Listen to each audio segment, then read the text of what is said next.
But let's get into hockey though, Brett, because that's something that I am a little more confident on. Specifically, I've talked about this before, the over-unders when they're set at 5.5. The way hockey's going right now, it's played a lot faster. I think 5.5 is a good value over-under, especially if you can get the over at positive numbers like we have on Sunday night here. Blues Coyotes, 5.5. Over is plus 103. I'm going to be taking that because you look at how these teams have played recently. I mean, St. Louis, they've won their past two games against Arizona. It was 1-4 and then 4-5, the most recent one being a 4-5 game. As long as the Coyotes score more than one goal, it'll probably hit the over-under. That sounds like a hit to me. The other over-under that I'm taking is the Islanders-Sabres game, Brett. But it sounded like you wanted to say something about the Blues-Coyotes game. No, I just like the strategy of we've kind of circled in on these over 5.5 Higgins, and you're on one at plus 103. I see another one here coming up that you were about to mention in this Islanders Sabres game. So I'll hold off my comments just a little bit and let you continue. All right, yeah. The over-under in this Islanders-Sabres game is also 5.5 and it's set at 106. I like those odds because whenever you're getting plus odds, the book's paying you the vig instead of you paying them. It's very nice. It's very nice.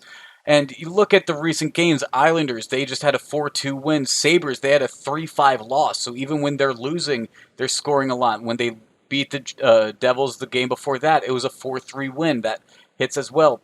Uh, Islanders The Islanders game before the Bruins win was a 3-4 loss to Pittsburgh. Both of these teams have been recently hitting an over 5.5.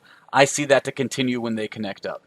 No, I think that makes a lot of sense. And kind of what you were saying, I'm riding this 5.5 train with plus money on the over. The Preds and the Stars get together on Monday night as well at Higgins. Not sure if you're aware, but now you're aware because I told you, no other reason. Well, And thank you. yeah, exactly. I'm taking all the credit. No one else gets it.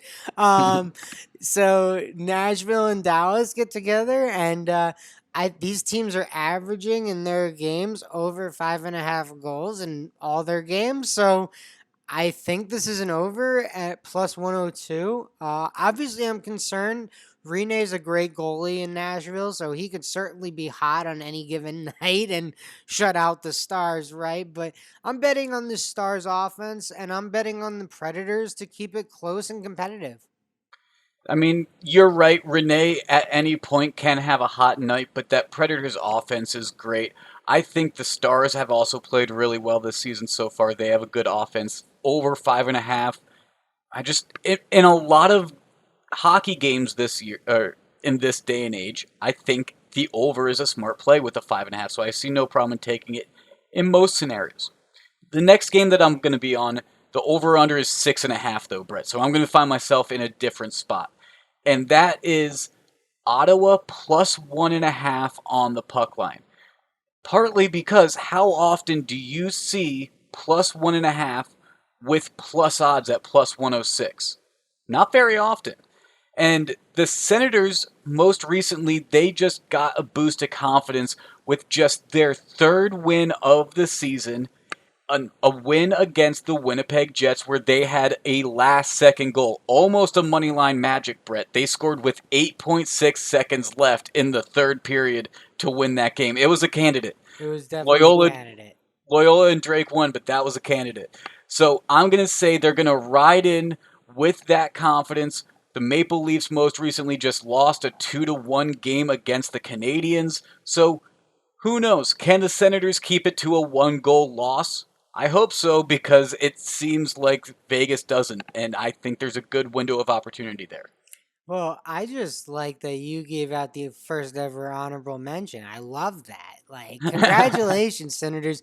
You only have 3 wins on the year, but here's the next best bet honorable mention award.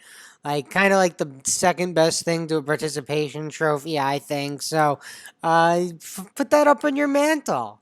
Yeah, well, the paper's in the mail Yeah, exactly. It's on its way. with some FedEx office. FedEx office is helping us get it there. All right.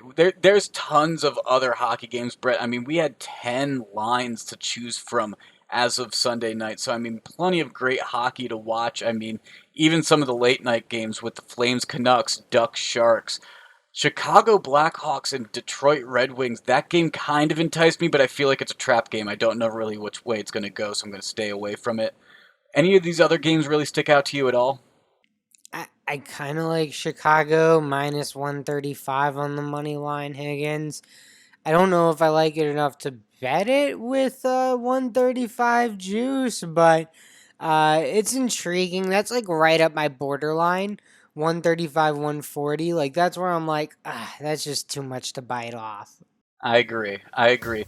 The Ducks Sharks, interesting money line. One of them's minus 105, the other one's minus 110. The Ducks, the minus 105, slight favorites, but interesting we don't see them each at minus 110.